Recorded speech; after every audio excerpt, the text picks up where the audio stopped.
అమ్మా ఫోన్ చేశారా కొంచెం ప్రశాంతంగా తర్వాత వస్తుంది మూడింటి వాళ్ళు చెప్తాడు నువ్వు ఒక నిమిషం ఉండాలి ఏమన్నా చంద్రబాబు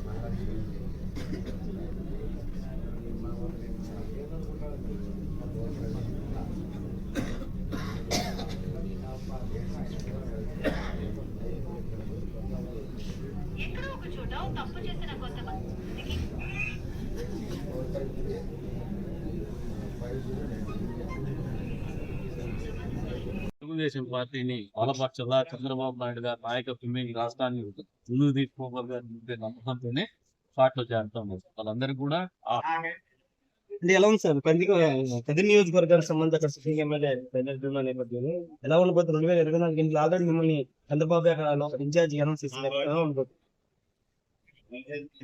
వాళ్ళది పాపం ఈ మధ్య కాలంలో మీరు నిన్నటి నుంచి చూస్తాం పొలిటికల్ డైనమిక్స్ వైఎస్ఆర్సీపీ పార్టీ నాయకుడి ఆలోచన ఉన్న ఫలంగా అసలు కనీసం గౌరవం లేకుండా ఎమ్మెల్యేలు అనే జ్ఞానం కూడా లేకుండా వాళ్ళని సంప్రదించకుండా ఆయననే వెంటనే ఏదో రీషఫల్ చేస్తా రీఆర్గనైజ్ చేస్తా అని చెప్పేసి నెపంతో చాలా వరకు 11 స్థానాలకు నేను చెప్పి ఇన్ఛార్జీలు నియమించి ఈ రోజున అన్ని నియోజకవర్గాల్లో అది కదిర్లో కూడా సిట్టింగ్ ఎమ్మెల్యే ఎవరైతే ఉన్నారో వీళ్ళందరికీ కూడా స్థానచలనం తప్పదు. కనీస గౌరవం కూడా లేకుండా తొలగింపబడుతున్నామనే ఆందోళనలో వాళ్ళు ఉన్నారు.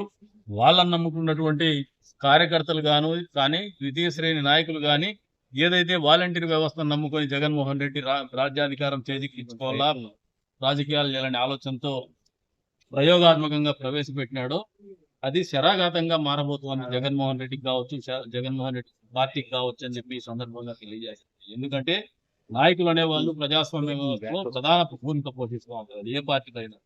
అటువంటి నాయకుల్ని ఏమాత్రం బాధ్యతలు లేకుండా వాళ్ళకి విధులు లేకుండా వాళ్ళని దూరంగా పెట్టి డైరెక్ట్ గా లీడరు ఓటర్ అనే దూరంలో వాలంటీర్ని తీసుకొచ్చి నాయకత్వం అనేది అంతరించిపోయేటువంటి పరిస్థితులు తీసుకుంటున్నటువంటి వైఎస్ఆర్సీపీ పార్టీ కావచ్చు, దాని అధినేత జగన్మోహన్ రెడ్డి కావచ్చు. పరాభవం తప్పదు. రాష్ట్ర రాజకీయాలే కాదు దేశ రాజకీయాల్లో కూడా రాజకీయ చరిత్రలో ఒక హీనుడిగా మిగిలిపోయేటువంటి పరిస్థితులకి వైఎస్ఆర్సీపీ అధినాయకుడు పోతానని చెప్పేసి సార్ ఎందుకు సిట్టింగ్ ఎమ్మెల్యే జనరల్ గా మారుతుంటారు, సిట్టింగ్ సంబంధించి మంత్రులు కూడా ఇప్పుడు మారుతున్నారు. రేపు రాయలసీమలో కూడా భారీ మార్పులు ఉంటాయని చెప్తున్నారు. మంత్రులు కూడా స్థానం కొంతమంది మంత్రులు కూడా టికెట్ లేదనే ప్రచారం జరిగింది. ఇది ఒకసారి గడిచిన సంవత్సర కాలం పాటు గమనిస్తూ వస్తే జగన్మోహన్ రెడ్డి గారి నిత్యం భయపడుతున్నాడు ఆందోళనలో నుంచి. ఆ భయంలో ఆందోళనలో చేసినటువంటి ఒక చివరి ప్రయత్నమే చంద్రబాబు నాయుడు గారిని అక్రమ కేసులో అరెస్ట్ చేయడం.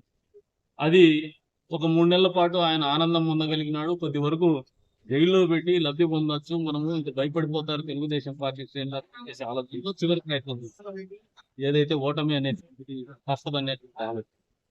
ఇప్పుడైతే చంద్రబాబు నాయుడు గారి అరెస్ట్ తర్వాత రాష్ట్ర ప్రజానీకంలోనే కాదు దేశంలో కావచ్చు, అదే రకంగా ప్రపంచ పటంలో తెలుగు వాళ్ళు ఎక్కడున్నా కూడా ఆందోళన తీసుకునే నేపథ్యంలో తెలుగుదేశం పార్టీకి పునర్వైభవం వచ్చింది.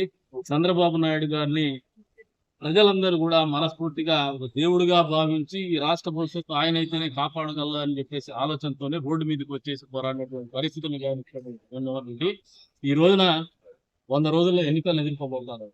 ఈ 100 రోజుల్లో ఎన్నికలు ఎదుర్కొనేటువంటి క్రమంలో పెద్ద ఎత్తున భయపడుతున్నాడు, ఈయన ఆందోళన పడుతున్నాడు. అందులో భాగంగానే విచిత్రమైనటువంటి ఆలోచనలు చేస్తున్నాడు. ఆయన చెప్తున్నాడు చాలా బలమైనటువంటి నాయకత్వం ఇంకా వైనాట్ 180 అని మాట్లాడినటువంటి జగన్మోహన్ రెడ్డి ఈరోజు నిజంగా ఆయన ప్రజలకు ఇచ్చినటువంటి హామీలు నెరవేర్చారు.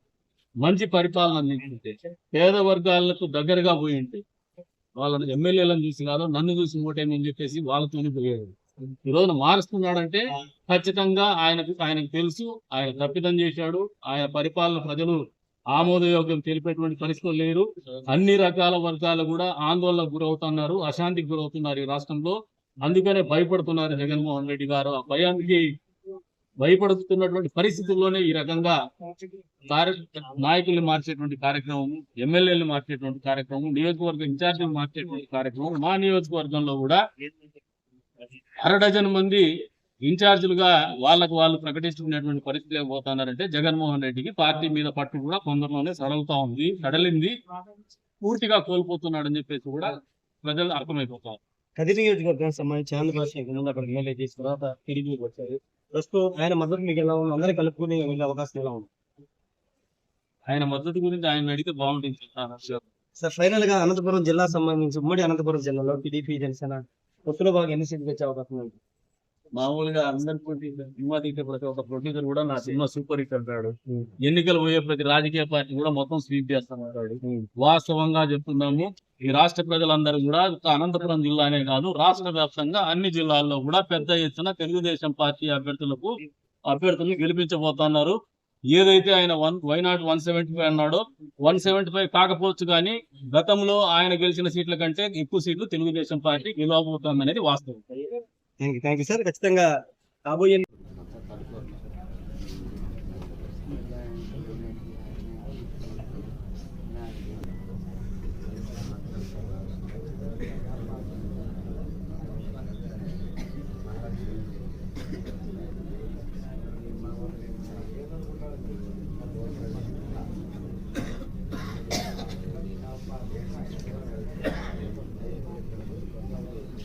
ఎక్కడో ఒక చోట తప్పు చేసిన కొంతమందికి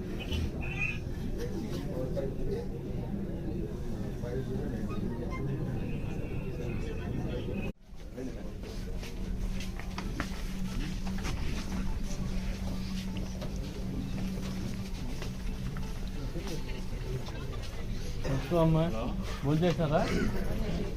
చూడండి కొంచెం ప్రశాంతంగా తర్వాత వస్తారు. 3 వాళ్ళు చెప్తాడు నువ్వు ఒక నిమిషం ఉండాలి. ఏమన్నా చంద్రబాబు